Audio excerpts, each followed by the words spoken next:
So hello everyone, welcome to EduChats once again. Today we are with the new topic of Samagra Shiksha Abhiyan and Right to Education Act 2009. So I hope I am audible to all of you. So let us start now. देखिए, एक था हमारा सर्व शिक्षा अभियान जो कि 2001 में launch किया गया था। टारगेट उसका 10 साल का था। उसके बाद जो मतलब उसका रिन्यूअल होता है, वो हर 10 साल के बाद जब रिन्यूअल होता है, उसको हमने देखा कि बहुत सारे ऐसे स्कीम्स हैं जो कि चल रहे हैं ड्यूरिंग योर स्कूलिंग, यानी कि स्कूल एजुकेशन को स्ट्रेंथन करने के लिए इंडिया भर में बहुत सारे ऐसे प्रोग्राम्स लॉन्च किए गए थे और बहुत सारे अभियान लॉन्च किए गए थे, जैसे कि समग्र शिक्षा अभियान, आई मीन सर्व शिक्षा अभियान हो गया। ठीक है, वैसे आपका ICDS programme, integrated child development services, वो वाला हो गया। फिर ईसीसी आ गया, early childhood care and education. उसी तरह से आरएमएस से आ गया, यानी राष्ट्रीय माध्यमिक शिक्षा अभियान। उसके बाद रूसा आ गया। रूसा तो फिलहाल उच्चतर होता है, यानी हायर एजुकेशन में, बल्कि ये सारे जो प्रोग्राम्स है ये स्कूल एजुकेशन को स्ट्रेंथन करने के लिए काम आते थे। तो ये देखा गया कि क्यों ना हम सभी प्लान्स को इकट्ठा कर लें ताकि हमें अलग अलग ध्यान देना ना पड़े, यानी कि to unify the plans and to unify the goals and to make it more convenient for school education. The name and the entire programme has been converted to Samagra Shiksha अभियान। ठीक है, मतलब अलग अलग ध्यान देने की कोई जरूरत नहीं है, एक ही जगह पे ध्यान देंगे, वो सारे प्लान को इकट्ठा लाएंगे, वो है समग्र शिक्षा अभियान।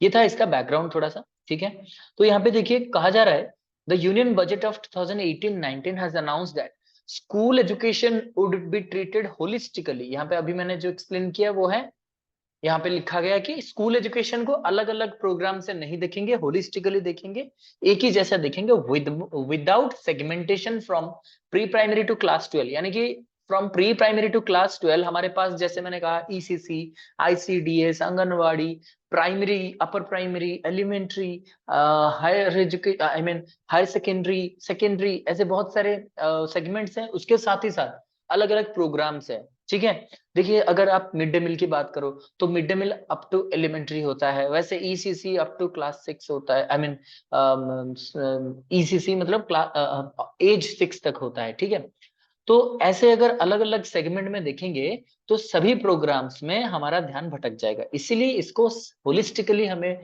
देखना पड़ेगा। इसलिए 2018 एंड 19 बजट में, जो कि यूनियन बजट में, इसका जिक्र किया गया था। So the department launched the integrated scheme for school education named as Samagra Shiksha Abhiyan in 2018 by subsuming the erstwhile centrally sponsored schemes of Sarva Shiksha Abhiyan (SSA), राष्ट्रीय माध्यमिक शिक्षा अभियान (RMS) से, एंड टीचर एजुकेशन प्रोग्राम और TE. ठीक है, तो यहाँ पे समग्र शिक्षा अभियान 2018 में सारे सेंट्रल स्पॉन्सर्ड स्कीम जो कि स्कूल रिलेटेड है, स्कूल एजुकेशन रिलेटेड, सर्व शिक्षा अभियान और आरएमएस से और टीचर एजुकेशन, तीनों को मिला करके इकट्ठा कर दिया, समग्र शिक्षा अभियान का नाम दे दिया। अब यहाँ पे टीचर एजुकेशन का मतलब ये होता है कि teacher education is the backbone for school education, क्योंकि जैसे आप टीचर प्रिपेयर करोगे वैसे आप स्कूल में पढ़ाओगे। से for example, teacher education institute में जैसे ट्रेनिंग दिया जाएगा, जिस तरह से पढ़ाने का या फिर चाइल्ड सेंटर्ड करिकुलम पढ़ाया जाएगा, वही इम्प्लीमेंटेशन वो लोग जो टीचर होंगे फ्यूचर में वो अपने स्कूल में अप्लाई करेंगे। So that is why it is also coming under the school education. So school education को स्ट्रेंथन करने के लिए इस 3 स्कीम को हमने इकट्ठा किया, बाकी सबको हमने मर्ज किया और एक ही नाम दे दिया, जो कि समग्र शिक्षा अभियान। ठीक है, so on May 25th 2018, the then Union HRD Minister, Mr. Prakash Javadekar launched this scheme.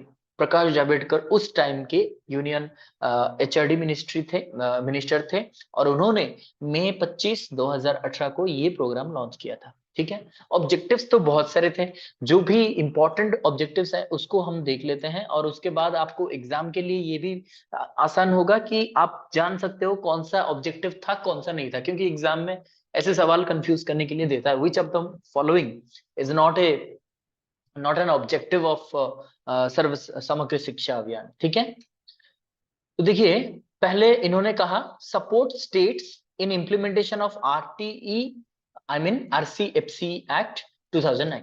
यानी कि सबसे पहले तो ये जो समग्र शिक्षा अभियान है, समग्र का मतलब क्या समझते हो? Holistic, all round support. यानी कि एक स्टूडेंट प्री प्राइमरी से क्लास 12 तक जो भी सपोर्ट चाहिए, उसको जो भी मदद चाहिए, वो सारे के सारे यहाँ पे मिलेंगे। जैसे कि हर एक स्टेट को आरटी, जो आरटी एक्ट 2009 है, जो कि अगला टॉपिक हमारा है जो पढ़ेंगे, आरटी एक्ट को मतलब को इसको एनफोर्स करने में, इंप्लीमेंट करने में मदद करेगा वो हर एक स्टेट को। कौन मदद करेगा? समग्र शिक्षा अभियान। तो ये एक बड़ा सा प्रोजेक्ट है, एक बड़ा सा अभियान है।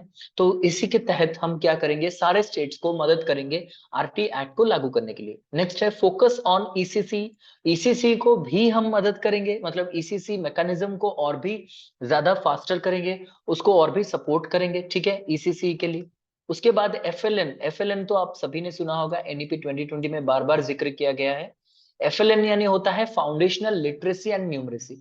इन्होंने एम्फासाइज किया है एफएलएन यानी कि पूरा जो स्टार्टिंग, जो बेस होता है, जो फाउंडेशन होता है, लिटरेसी यानी आप कह सकते हो कि अल्फाबेट्स रिलेटेड, आप कह सकते हो words related, literacy related, and numeracy यानी कैलकुलेशन रिलेटेड, नंबर्स रिलेटेड। ये जो फाउंडेशनल लिटरेसी और न्यूमरेसी, इस पे भी ये काम करेगा।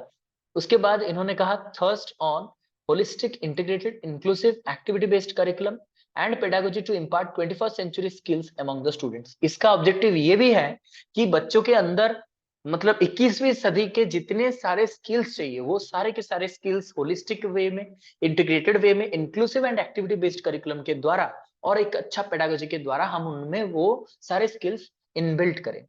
उसके बाद bridging social and gender gap in school education. School में क्या करेंगे हम लोग? स्कूल में भी कोशिश करेंगे जो जेंडर गैप है, यानी जो जेंडर बायस होता है या फिर जेंडर स्टीरियोटाइप होता है, उसको भी मिटाया जाए from the society, from the school itself.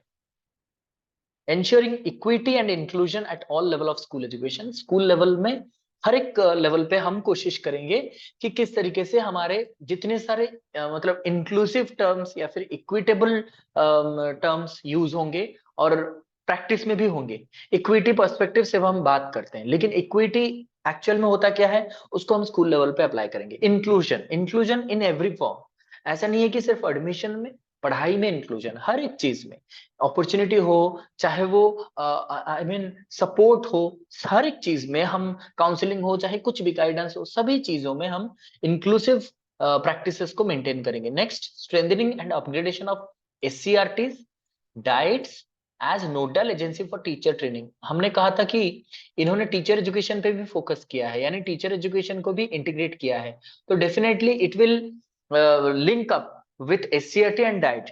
SCERT diet के साथ अपना एक अच्छा सा रैपो बिल्ड करेगा, ताकि टीचर ट्रेनिंग में जो नोडल एजेंसी, ये दो नोडल एजेंसी के साथ उनका एक अच्छा कोरिलेशन रहे, उनका एक अच्छा रिलेशन मेंटेन हो, ताकि वो अपने प्लान एंड प्रोसीजर्स जो है वो टीचर एजुकेशन के साथ मिल करके इसको बना सकते हैं, ठीक है। Then promoting vocationalisation of education.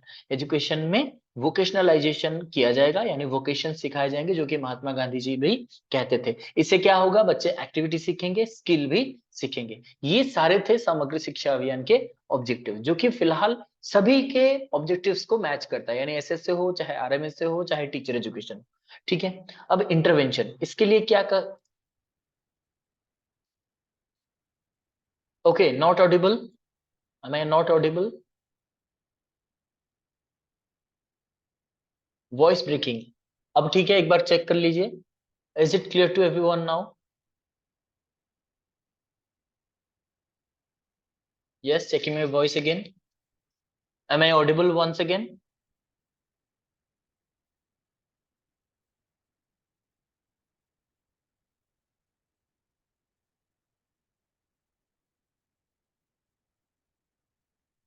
Voice break हो रहा है, अच्छा। अब ठीक है, एक बार चेक कर लीजिए।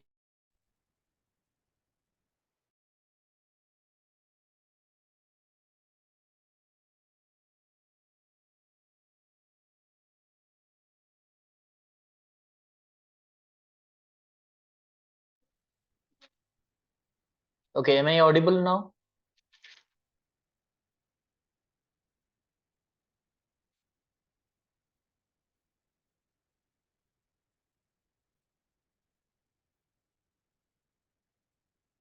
ओके, स्क्रीन विजिबल है?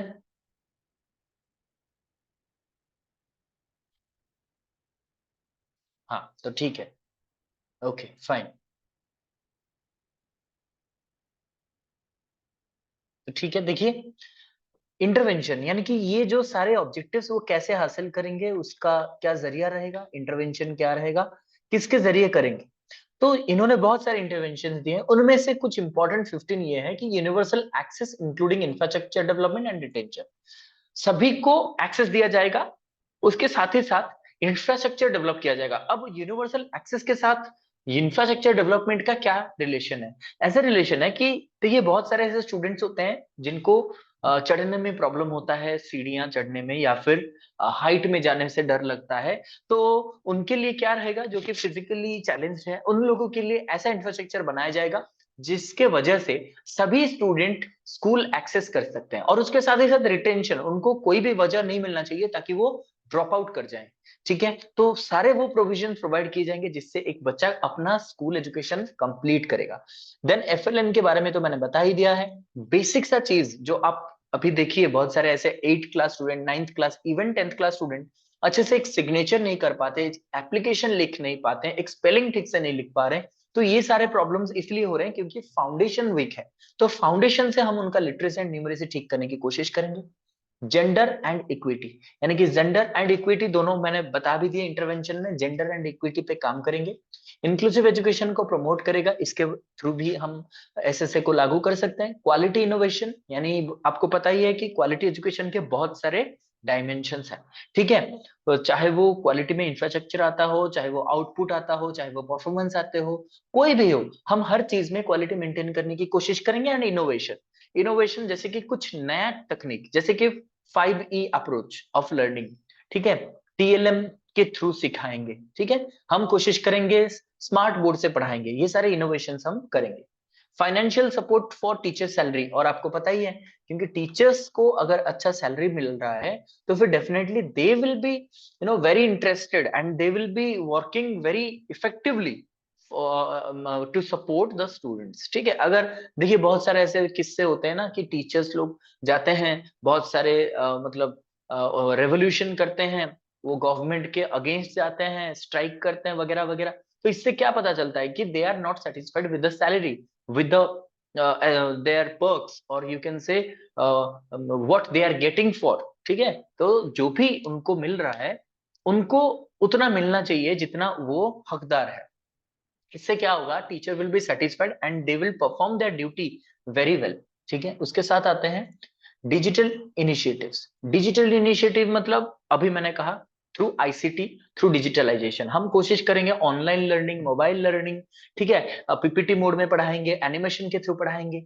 ठीक है, then RTE entitlement includes uniform, एक टेक्स्ट बुक, और आरटी में कहा गया है कि free uniform and text book भी बच्चों को दिया जाएगा। क्योंकि कुछ स्टूडेंट्स ऐसे होते हैं, कुछ नहीं बहुत स्टूडेंट्स ऐसे होते हैं इंडिया में जो कि यूनिफॉर्म टेक्स्ट बुक अफोर्ड नहीं कर पाते हैं। तो हम अगर उनको यूनिफॉर्म एंड टेक्स्ट बुक भी दे दें तो वो लोग स्कूल आएंगे, जरूर आएंगे, नहीं तो फिर वो ड्रॉप आउट कर जाएंगे बिकॉज ऑफ दिस हर्डल। ठीक है, नेक्स्ट आते हैं सपोर्ट फॉर ईसीसी, यानी ईसीसी को वो सपोर्ट करेंगे, हम ईसीसी को सपोर्ट करेंगे, यानी समग्र शिक्षा अभियान ईसीसी को सपोर्ट करेगा। वोकेशनल एजुकेशन भी मैंने कहा था। स्पोर्ट्स एंड फिजिकल एजुकेशन, पहले क्या हुआ करता था कि सिर्फ और सिर्फ हम पढ़ते थे क्लासरूम में, और जो भी पढ़ाई होता था उसका हम रट्टा लगाते थे, फिर हम एग्जाम में लिख देते थे। ऐसा नहीं होगा, स्पोर्ट एंड फिजिकल एजुकेशन भी होगा, क्योंकि सभी स्टूडेंट्स का इंटरेस्ट सिर्फ और सिर्फ एकेडमी में नहीं होता है। स्पोर्ट फिजिकल एजुकेशन होने से वो फुर्तीले भी रहेंगे, एक्टिव भी होंगे, और उसके साथ ही साथ उनका इंटरेस्ट भी आएगा। ठीक है, then strengthening of teacher education and training, मैंने अभी कहा था टीचर एजुकेशन को अगर आप अच्छा बनाते हो तो definitely it will lead to a good school education environment. ठीक है, देन मॉनिटरिंग, हर चीज में ये मैं इंपॉर्टेंट हमेशा कहता हूं कि कोई भी चीज आप, चाहे अपना खुद का दुकान हो, चाहे आप कोई गवर्नमेंट प्रोग्राम कर रहे हो, या फिर आप एक घर भी बना रहे हो, अगर आप मॉनिटर नहीं करोगे बार बार तो फिर उसमें खोट आएगा ही आएगा, उसमें कुछ गलती हो ही जाएगा अगर आप अच्छे से मॉनिटर नहीं करोगे। Then programme management, programme management के लिए हमें अथॉरिटी वाइज डिस्ट्रीब्यूट कर देना है टास्क को, यानी कि ब्लॉक लेवल पे किसी को कुछ काम दे दो, डिस्ट्रिक्ट लेवल पे कुछ काम दे दो, क्लस्टर लेवल पे कुछ काम दे दो, distribution of work equally as per their ability and capacity. ठीक है, उसके और लास्ट में आता है आपका नेशनल कंपोनेंट, यानी कि जो भी चीजें हम करेंगे हमारे देश को आगे रखते हुए करेंगे, यानी उसको ऐसे ऐसे चीजें हम करेंगे। सर्व शिक्षा अभियान जैसे किया था, आरएमएसए जैसे किया था, हर एक चीज में ना हम अपना नेशनल कंपोनेंट्स रखते हैं। जैसे कि मतलब कि हमारे जितने सारे टर्म्स यूज होंगे या फिर जितने सारे पॉलिसीज बनाए जाएंगे वो एज अ होल बनाए जाएंगे, पूरे देश को देख के बनाए जाएंगे। ऐसा नहीं है कि कोई भी स्टेट उसको अपोज करे। जैसे कि फॉर एग्जांपल एनईपी बना था, एनईपी बनने के बाद सदर्न स्टेट्स, तमिलनाडु हो गया, कर्नाटका हो गया था, ये सारे बहुत सारे ऑपोजिशंस आए थे इसमें, बहुत सारे उन्होंने इसको क्रिटिसाइज किया था because of language, because of other features. ठीक है, तो ऐसा नहीं होना चाहिए। इसलिए हम जो भी करेंगे देश को आगे रखते हुए करेंगे, डाइवर्सिटी को माइंड में रखते हुए करेंगे। तो ये सारे इंटरवेंशन के थ्रू समग्र शिक्षा अभियान लॉन्च किया था। ठीक है, उसके बाद आते हैं फंडिंग पैटर्न, जो कि बहुत इंपॉर्टेंट है। फंडिंग पैटर्न का मतलब होता है कि जितने सारे स्टेट्स हैं हमारे एंड यूनियन टेरिटरीज हैं, उन सबको फंड कितना मिलेगा। आपको पता है ये एक सेंट्रली स्पॉन्सर्ड प्रोग्राम है, और सेंट्रली स्पॉन्सर्ड प्रोग्राम का मतलब होता है कि centre will beer most of the fundings. ठीक है, यानी कि ये एक सेंटर स्पॉन्सर करेगा। अब फिर इसको पहले तो लॉन्च कर दिया सेंटर ने, लेकिन धीरे धीरे आपको पता है सेंटर क्या करता है, कुछ सालों बाद इसको स्टेट को हैंड ओवर कर देता है, यानी स्टेट पे सौंप देता है। ठीक है, तो फिर इसका जो फंडिंग पैटर्न है, जो कि जनरल फंडिंग पैटर्न, वो क्या है देखिएगा अच्छे से। For union territories without legislature, यानी कि जिस जिस यूनियन टेरिटरीज में लेजिस्लेचर नहीं है, यानी विधानसभा, विधान परिषद वगैरह नहीं है, उस स्टेट्स में 100% फंडिंग देगा सेंट्रल गवर्नमेंट। ठीक है, 100% funding for UTs without legislature. ठीक है, जैसे अंडमान हो गया। लेकिन अगर दिल्ली की बात करें, दिल्ली यूनियन टेरिटरी है लेकिन उसका खुद का लेजिस्लेचर है, तो उस पर फंडिंग नहीं होगा। यूनियन टेरिटरी जहां पे लेजिस्लेचर नहीं है वहां पे 100% फंडिंग होगा। आप सोच लीजिए कौन सा स्टेट होगा, यूनियन टेरिटरी होगा। उसके बाद for north eastern states and Himalayan states, यानी नॉर्थ ईस्टर्न में जो सेवन सिस्टर्स हम बात करते हैं, वैसे ही नॉर्थ ईस्टर्न में जितने सारे स्टेट्स आएंगे उसके साथ ही साथ हिमालयन स्टेट्स, यानी कि जो हिमालय के तट पे जो है, तट पे नहीं, हिमालय के रेंज में जो आते हैं स्टेट्स, वहां पे 90:10, 90% देगा सेंटर, 10% देगा स्टेट वहां पे। और मुझे कोई बताइए यहाँ पे इतना भेदभाव क्यों, यहाँ पे कितना इतना भेदभाव क्यों, कोई मुझे बताइए। For all other state 60:40, 60% centre, state देगा 40%। ठीक है, तो ये डिस्ट्रीब्यूशन है। जैसे कि अगर उड़ीसा की बात करें, वेस्ट बंगाल की बात करें, बिहार की बात करें, ये सारे स्टेट्स जो है ना, ये 40% बियर करेंगे, बाकी 60% सेंटर बियर करेगा। लेकिन यूटीज विदाउट लेजिस्लेचर में 100% सेंट्रल गवर्नमेंट देगा। नॉर्थ ईस्टर्न हिमालयन स्टेट्स में 90% सेंट्रल गवर्नमेंट देगा, 10% सिर्फ स्टेट गवर्नमेंट देगा। ऐसा क्यों, कोई मुझे बता सकता है वाई?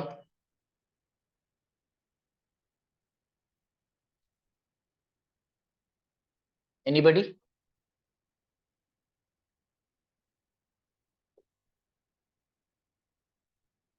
Okay, nobody. ठीक है, कोई भी रिस्पॉन्स नहीं कर रहा है। अच्छा, किसी ने रिस्पॉन्स किया है। लिपा कह रहा है लैक ऑफ इंफ्रास्ट्रक्चरल डेवलपमेंट, ये भी ठीक है, इंफ्रास्ट्रक्चर उनके पास उतना नहीं है। मेन रीजन क्या है, देखिए जहां पे यूनियन टेरिटरी है लेकिन लेजिस्लेचर नहीं है, उसका मतलब लेजिस्लेचर नहीं है का मतलब ही है उनका पॉपुलेशन इज मिजरेबल। मिजरेबल यानी कि उसका इकोनॉमी भी मिजरेबल होगा, बाकी सब भी मिजरेबल होंगे। ठीक है, अभी तो कहा UT with legislature funding pattern, with, देखिए यूटी और जहां पे लेजिस्लेचर होगा, यानी कि वो तो एक दो ही स्टेट्स होंगे, वहां पे भी 90:10 ही होगा। ठीक है, 90:10, यानी कि 90% वही बियर करेंगे सेंटर, और 10% बियर करेगा आपका स्टेट। क्यों? क्योंकि ये यूनियन टेरिटरी यूनियन के अंडर आता है, और जो यूनियन में आता है यानी सेंटर के अंडर आता है, वहां पे सबसे ज्यादा फंडिंग होगा। ठीक है, 100% विदाउट लेजिस्लेशन। अगर लेजिस्लेचर है तो 90:10 हो जाएगा। फिर आपके जितने सारे नॉर्थ ईस्टर्न स्टेट्स हैं वहां पे, और हिमालयन स्टेट्स, इसलिए क्योंकि वहां पे डिजास्टर होने के बहुत सारे चांसेस है।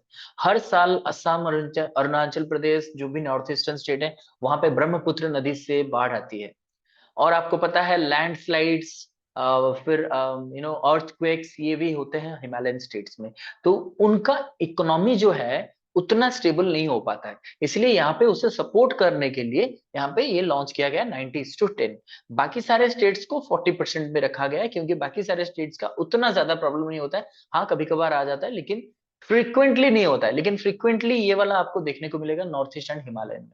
तो इसलिए इसको सपोर्ट करने के लिए दिया गया था। ये सिंपल सा फंडा है। बाकी आगे बढ़ते हैं। आरटी एक्ट 2009, यहाँ तक क्लियर है तो एक बार यस लिख दीजिए, आगे बढ़ेंगे। ठीक है। आरटी एक्ट, जिसको हम आरसीएफसीई एक्ट भी कहते हैं, बहुत ही पॉपुलर एंड आप सभी को इसके बारे में बहुत ज्यादा पता है। ठीक है, क्लियर है। ठीक है। तो RCFC act, right of children to free and compulsory education, जिसको हम राइट टू एजुकेशन एक्ट कहते हैं।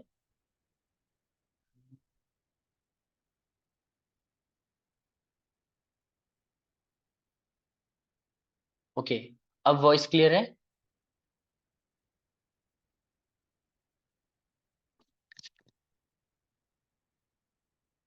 Okay, I am not sure why this problem is happening, because ये तो बहुत दिनों से क्या अभी नहीं हो रहा था, लेकिन फिर भी कभी कभार होता है।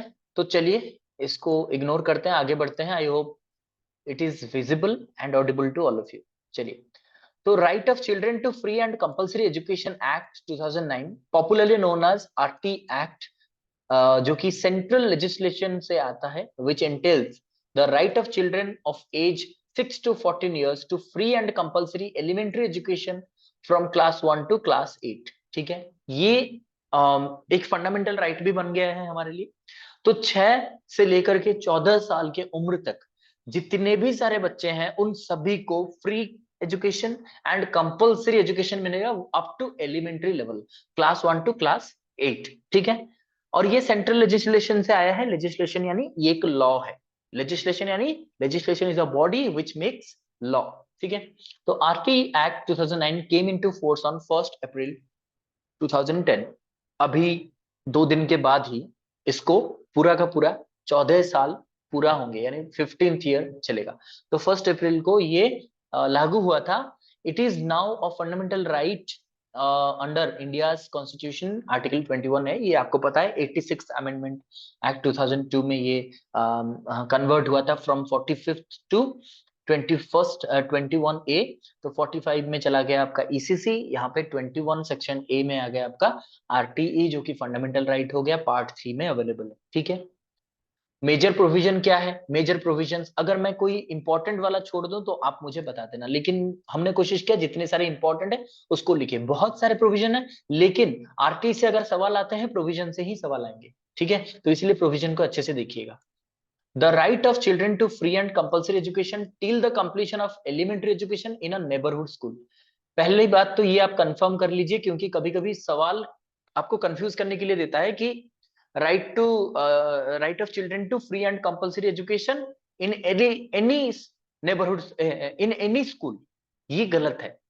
एनी स्कूल नहीं होता है, एनी नेबरहुड स्कूल। मान लीजिए मेरे घर के पास एक छोटा सा मतलब स्टेट गवर्नमेंट स्कूल है, लेकिन मुझे बहुत मन कर रहा है कि मेरे गांव से 10 गांव छोड़ करके एक स्कूल है, वहां पे इंग्लिश मीडियम स्कूल है, मैं चाहता हूँ वहां पे एडमिशन लेना, लेकिन वो लोग मुझे एडमिशन नहीं दे रहे। वहां पे मैं कुछ क्लेम करूं तो मैं कहूंगा कि आरटी में ये कहा गया है कि 25% रिजर्वेशन मिलेगा मुझे, तो मुझे वहां पे पढ़ना है। वहां पे मैं कंप्लेन करूं तो कुछ होने वाला नहीं है, क्योंकि यहाँ पे कहा जा रहा है नेबरहुड स्कूल, मतलब आपके करीब, आपके घर के करीब, आपके घर के पास वॉकिंग डिस्टेंस में आपको एक स्कूल प्रोवाइड किया जाएगा जहां पे आप पढ़ाई करोगे। अगर वो प्रोविजन नहीं होता तो आप वहां पे अपना कंप्लेन रेज करते थे। ठीक है, लेकिन ऐसा नहीं होता है कि आप बहुत दूर जाकर के कहोगे कि वहां पे पढ़ने में मुझे दिक्कत हो रहा है, ट्रांसपोर्टेशन में जाने आने में मुझे दिक्कत हो रहा है, तो मुझे हेल्प चाहिए। वहां पे आपका कोई मदद नहीं कर सकता। तो you have to mark this word neighbourhood school. ठीक है, एलिमेंट्री एजुकेशन आपको कंप्लीट करने को अपने नेबरहुड में ही मिलेगा। ठीक है, अगर नहीं मिलता है तो आप प्रॉब्लम रेज कर सकते हो। नेक्स्ट, कंपल्सरी एजुकेशन का मतलब होता है obligation of the appropriate government to provide free elementary education and ensure compulsory admission, attendance, completion of elementary education to every child in the age group of 6 to 14। इसका मतलब है compulsory education. यहाँ पे जो कंपल्सरी वर्ड है, यहाँ पे compulsory का मतलब होता है ओब्लिगेशन, जरूरी है, आपको करना ही करना है। वो कौन करेगा? एप्रोप्रिएट गवर्नमेंट करेगा। एप्रोप्रिएट गवर्नमेंट मतलब लोकल गवर्नमेंट हो सकता है, ठीक है, आपके पंचायत हो सकते हैं, या फिर आप अगर एनएसी को बिलोंग करते हैं, एनएसी, म्युनिसिपैलिटी, कुछ भी हो सकता है। तो आपके एरिया का जो लोकल गवर्नमेंट है, it will be held responsible for not providing compulsory education to the child if any child is residing in your locality. So the government, the appropriate government will be held responsible. किस चीज के लिए responsible है? एक तो free elementary education provide करेगा, किसी प्रकार का चार्ज नहीं लेगा। Next, ensure compulsory admission. और हर एक बच्चा 6 से 14 साल की उम्र में जितने सारे बच्चे हैं, मान लीजिए 665 students are there, I mean 665 children are there who belong to 6 to 14 years age group of, मान लीजिए भुवनेश्वर हो गया कि कटक हो गया, किसी भी लोकेलिटी में हो गया, तो वहां के लोकल गवर्नमेंट जो है।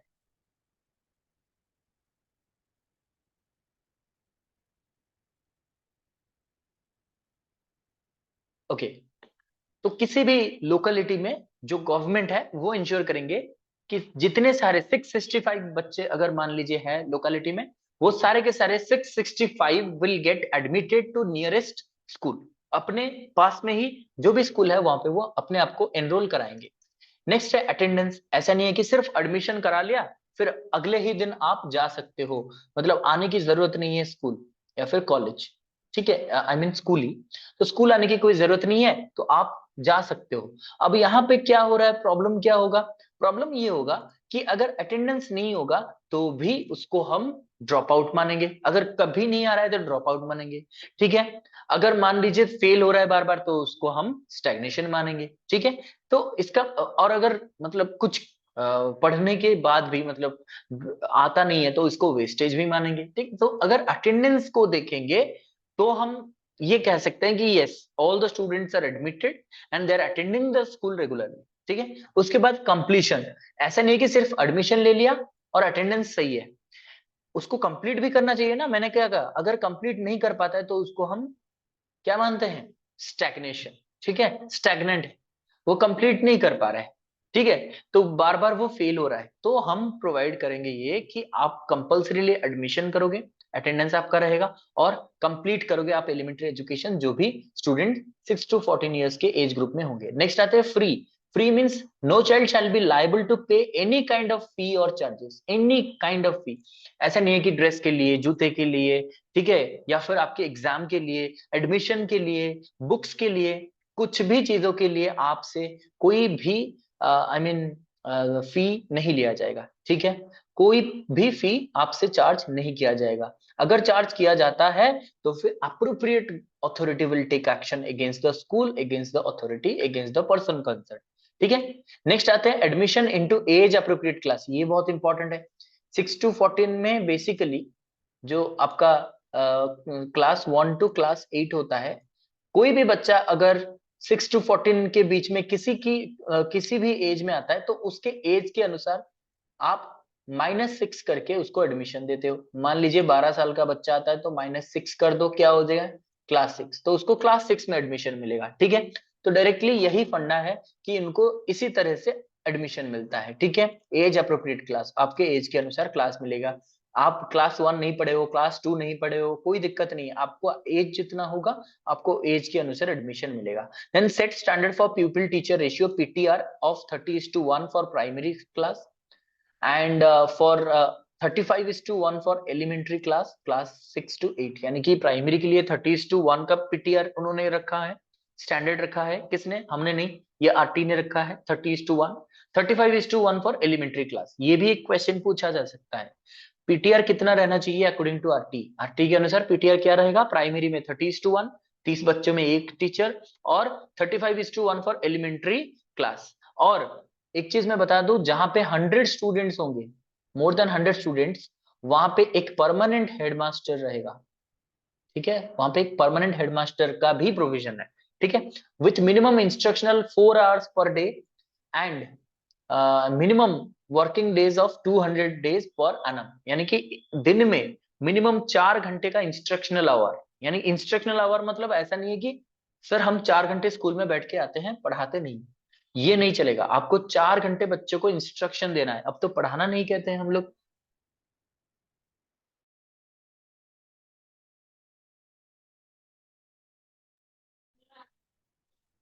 क्लियर है? यहाँ पे प्राइमरी से लेकर के एलिमेंट्री सभी का मिनिमम 4 घंटे आप बच्चों को इंस्ट्रक्शन दोगे। देखिए अब टीचिंग नहीं कहते हम लोग, क्योंकि इंस्ट्रक्शनल कहा जा रहा है अभी, ठीक है, क्योंकि चाइल्ड सेंटर्ड पेडागोजी है। तो यहाँ पे इंस्ट्रक्शन देना यानी टू इंस्ट्रक्ट द चाइल्ड। यहाँ पे इंस्ट्रक्शन का मतलब पढ़ाना भी हो सकता है, उनको एक्टिविटी कराना भी हो सकता है, गाइड करना भी हो सकता है, काउंसलिंग करना भी हो सकता है। तो यहाँ पे 4 घंटे मिनिमम, दिन में 4 घंटे आप उनको इंस्ट्रक्शन दोगे। वर्किंग डेज की बात कर रहे हैं हम। उसके साथ ही साथ minimum 200 days of working day, यानी 365 डे से आपको 200 दिन आपको उनको इंस्ट्रक्शन देना है, ठीक है। और it also prohibits deployment of teachers for non educational work other than decennial census, election to local authority, state legislature, parliament, disaster relief etcetera. यानी कि कोई भी टीचर को डिप्लॉय नहीं करेंगे, यानी किसी भी काम में एंगेज नहीं करेंगे अदर देन, मतलब पढ़ाई तो होगा ही होगा, उसके बाद कुछ ऐसे गिने चुने एक्टिविटीज है जो टीचर करेंगे, बाकी कोई एक्टिविटीज उनको नहीं दिया जाएगा। वो काम क्या है जो मतलब टीचर को दिया जाएगा अपार्ट फ्रॉम टीचिंग? वो है, फर्स्ट है सेंसस। जब आपका सेंसस होता है, जनगणना होता है उस टाइम में। दूसरा होता है इलेक्शन के टाइम में, जो कि अभी होने वाला है, इलेक्शन ड्यूटी। तीसरा है मतलब वही election to state legislature and parliament, दो की होता है, एमएलए के लिए, एमपी के लिए, वो दो। और third and most important is disaster relief. जैसे आपको पता है जब डिजास्टर आता है तो बाढ़ आती है, भूकंप आता है, इसमें आपको पता है स्कूल्स जो होते हैं उसको शेल्टर बना दिया जाता है। तो उस टाइम में आपको वहां पे ड्यूटी करना है। अब डिजास्टर कोविड टाइम में भी आया था, डिजास्टर एक है, तो वो भी एक प्रकार का डिजास्टर है, इसलिए आपको पता होगा वहां पे आइसोलेशन सेंटर वगैरह बनाया गया था, वहां पे टीचर्स को ड्यूटी पे लगाया गया था। तो ये सारे ड्यूटीज आपको करने पड़ेंगे, इससे अलावा कोई भी ड्यूटी आपको नहीं दिया जाएगा, ठीक है। उसके बाद और कुछ प्रोविजन है इंपॉर्टेंट, वो देख लीजिएगा। और तीन ही है यहाँ पे कहा गया, it provides for appointment of appropriate train teacher, that is teacher with the requisite training and academic qualification. यहाँ पे एक चीज पे फोकस बहुत ज्यादा दिया जा रहा है कि एजुकेशन तभी क्वालिटेटिव हो सकता है जब हमें trained and appropriate teacher provide करें,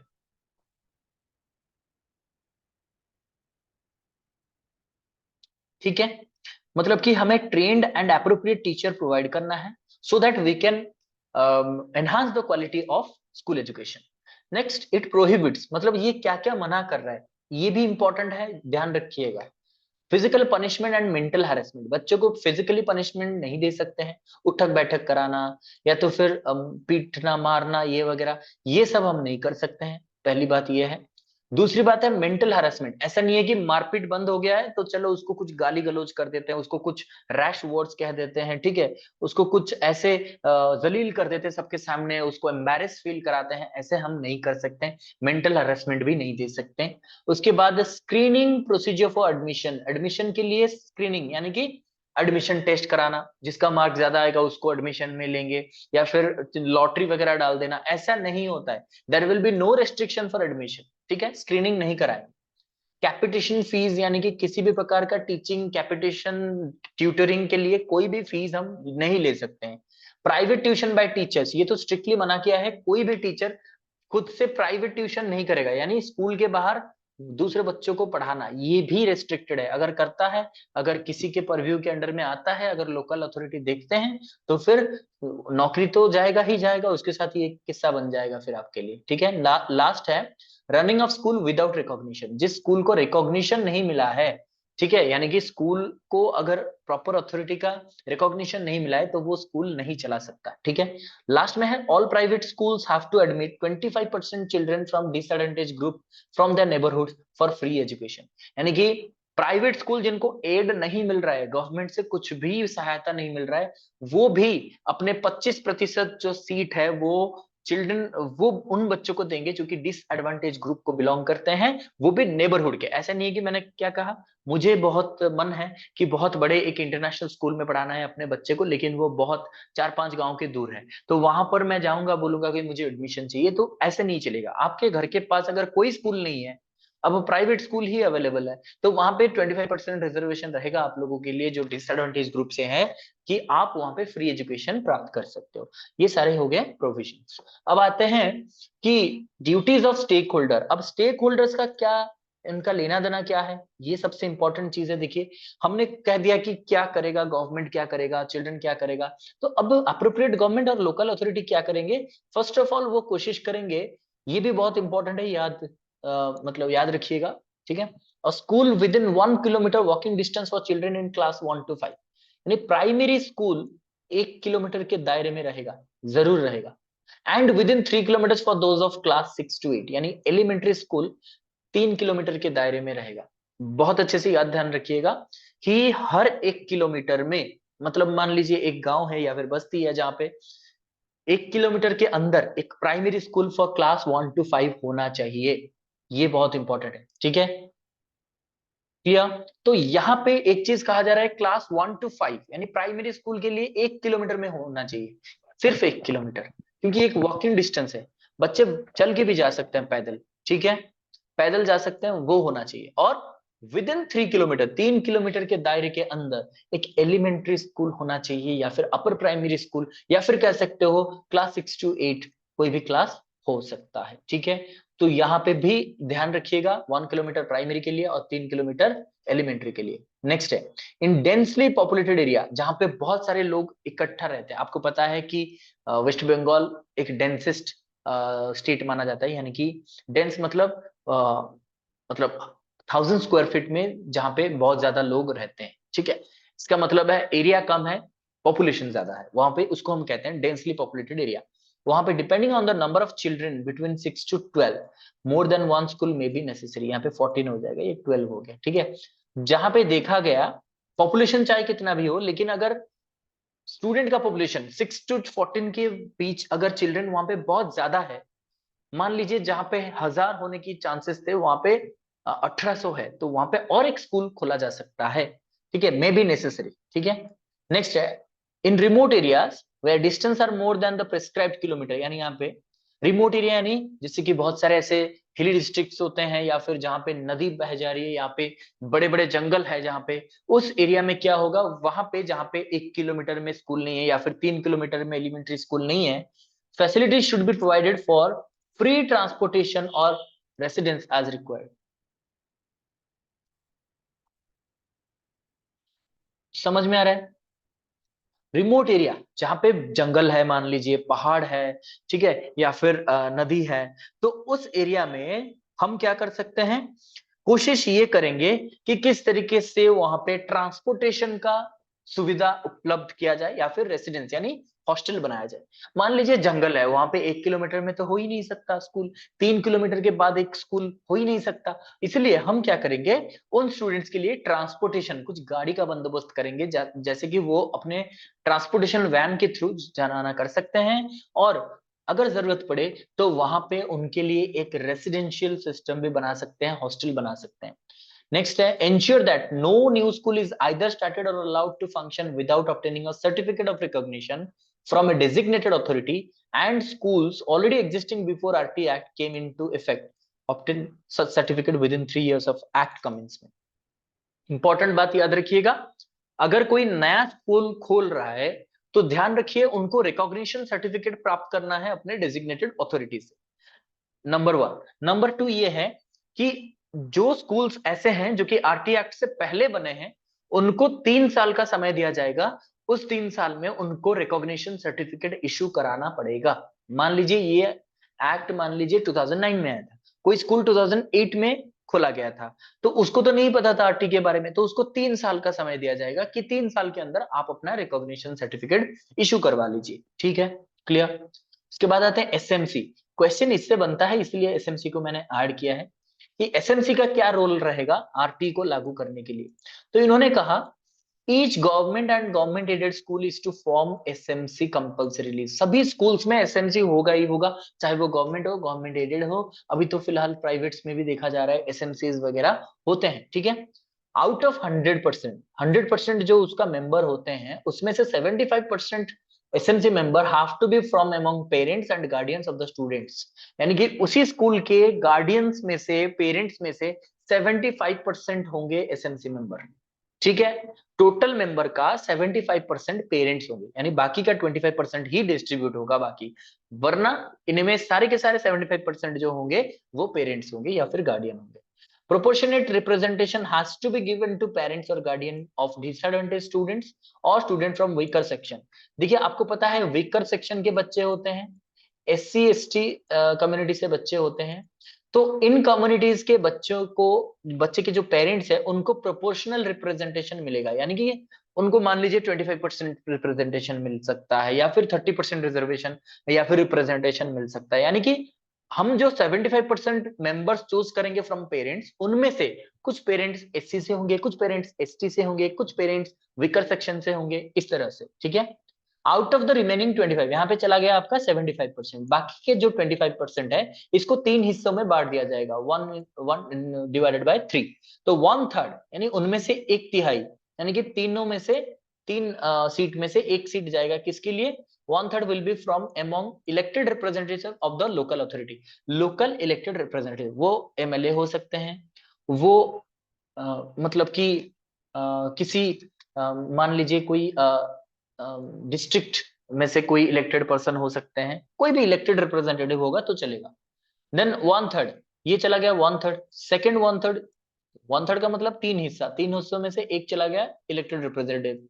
दूसरा किससे जाएगा? 1/3 from among teachers of the school and remaining 1 teachers, कोई एक टीचर रहेगा इनमें, एक टीचर मतलब 1/3, वो डिपेंड करता है आपके मेंबर्स के ऊपर, जितना होगा आपका 1/3 में से ये होंगे स्कूल के टीचर, ठीक है। और रिमेनिंग 1/3 अमंग लोकल एजुकेशनिस्ट और चिल्ड्रन ऑफ द स्कूल, यानी कि किसी भी एजुकेशनिस्ट, लोकल एजुकेशनिस्ट कोई भी एक इसमें और एक मेंबर होंगे। तो यहाँ पे हो गए 3 पार्ट्स, ठीक है, 1/3 1/3 1/3। इसी तरह से बाकी 25% मेंबर्स को भी सिलेक्ट किया जाएगा। उसके बाद ये कहा गया 50% of the SMC member should be women, women में से 50% रिजर्वेशन उनको मिलेगा, यानी कि ये जो 75% जो पेरेंट्स है, ठीक है, 75% पेरेंट्स में से जो भी मान लीजिए 10 पेरेंट्स हैं, तो उनमें से 50% यानी 5 होंगे वुमेन कंपल्सरीली। नेक्स्ट होंगे from among the parents, SMC has to elect the chairperson, उसी पेरेंट मेंबर जो कि 75% में है, उनमें से किसी एक को चेयरपर्सन इलेक्ट किया जाएगा बाय द SMC मेंबर्स। जितने सारे मेंबर हैं उनमें से एक को चेयरपर्सन चूज किया जाएगा। And vice chairperson while the headmaster senior teacher shall function as member convener, यानी कि वाइस चेयरपर्सन कौन है?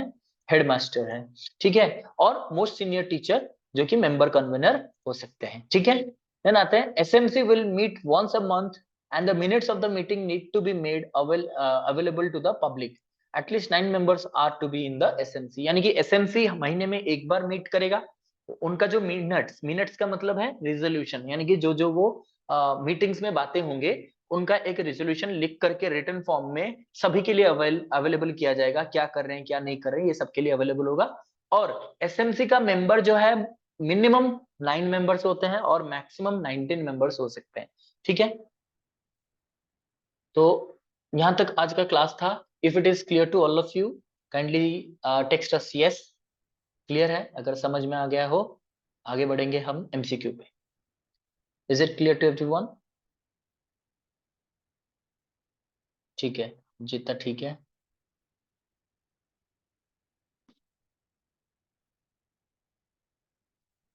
यस टू एवरीबॉडी, ये सब क्लियर हो गया? ओके, ठीक है सुब्रत। ओके, तो फिर चलिए, I hope it is clear to all of you. If you have any queries then you can ask us, ठीक है। ओके चलिए आगे बढ़ते हैं। क्वेश्चन नंबर 1, पहला क्वेश्चन देखिए, समग्र शिक्षा अभियान डज नॉट इंक्लूड, इनमें से कौन सा इंक्लूड नहीं करता है? टीचर एजुकेशन, सर्व शिक्षा अभियान, राष्ट्रीय उच्चतर शिक्षा अभियान एंड राष्ट्रीय माध्यमिक शिक्षा अभियान। वेरी गुड जीता।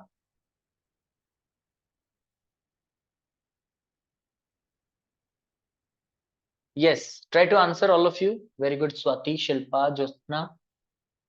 Very good. Yes, everybody try to answer. Very good, Lipak. Very good, Rameshwari. बहुत अच्छे, सभी का आंसर आ चुका है। Answer is very good, Subrat. I mean यहाँ पे थोड़ा सा टेक्निकल एरर हो गया है, आई थिंक सो, कोई बात नहीं। यहाँ पे आंसर हो जाएगा राष्ट्रीय उच्चतर शिक्षा अभियान, ठीक है।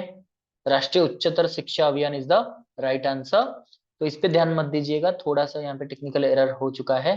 तो राष्ट्रीय Uchchatar Shiksha Abhiyan is the right answer. Next है, as per the funding pattern of SSA Samagra Shiksha Abhiyan, funding for Uttarakhand would be, Uttarakhand के लिए कितना फंडिंग मिलेगा? 10%, 40%, 90%, 100%?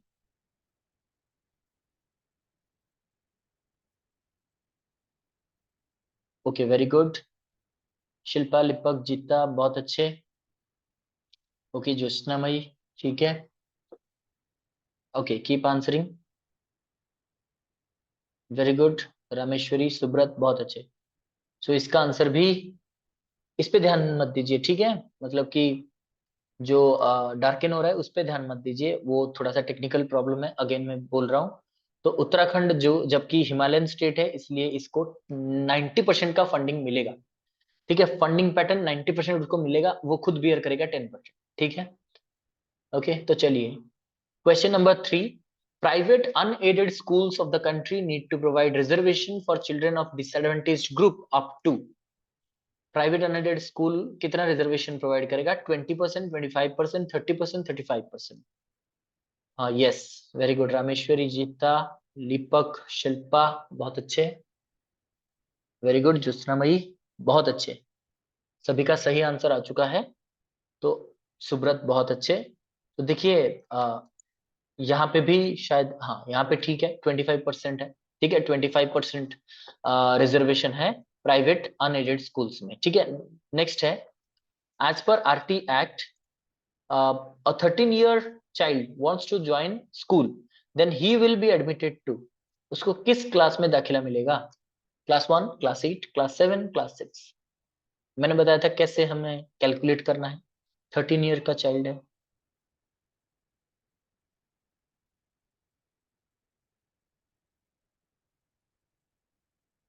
ओके, वेरी गुड, सभी का आंसर आ चुका है। यहाँ पे आंसर हो जाएगा क्लास 7, ठीक है। क्लास 7 में उसको मिलेगा। क्लास 7 में इसलिए क्योंकि वो 13 ईयर का है। तो जो क्लास 7, मैंने कैसे बताया था, 13 - 6 तो कितना हो जाता है? 7। क्लास 7 में वो ज्वाइन करेगा। क्लास 7 खत्म करते करते उसका क्लास 8 में एडमिशन होगा। वो 13 ईयर कंप्लीट नहीं किया है, इसलिए जब 13 ईयर्स में आता है तो उसको क्लास 7 में एडमिशन मिलेगा, ठीक है। नेक्स्ट एंड लास्ट क्वेश्चन, ठीक है। तो आंसर हो गया क्लास 7, ठीक है। Next, which of the following is true regarding SMC, इसमें से क्या सही है एसएमसी के लिए? Total of 33% reservation for women member. 70% of the SMC members are parents. One third of 25% seat is allocated for elective representatives. The SMC meeting is held twice in a month. Okay, very good, Jeeta.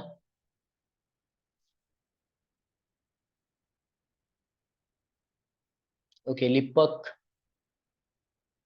very good, Jusnamai. Okay, Swati, lucky, okay ठीक है। सुब्रत, ठीक है। मुझे लगा ही था इसमें ज्यादा confusion हो सकता है, answer would be C. SMC parent 75% रहेंगे। 75%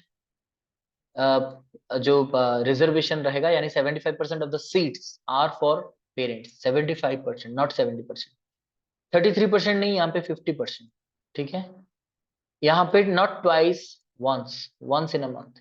यहाँ पे ये ठीक है। 25% सीट जो है allocated for one third of 25% is allocated for elective representative.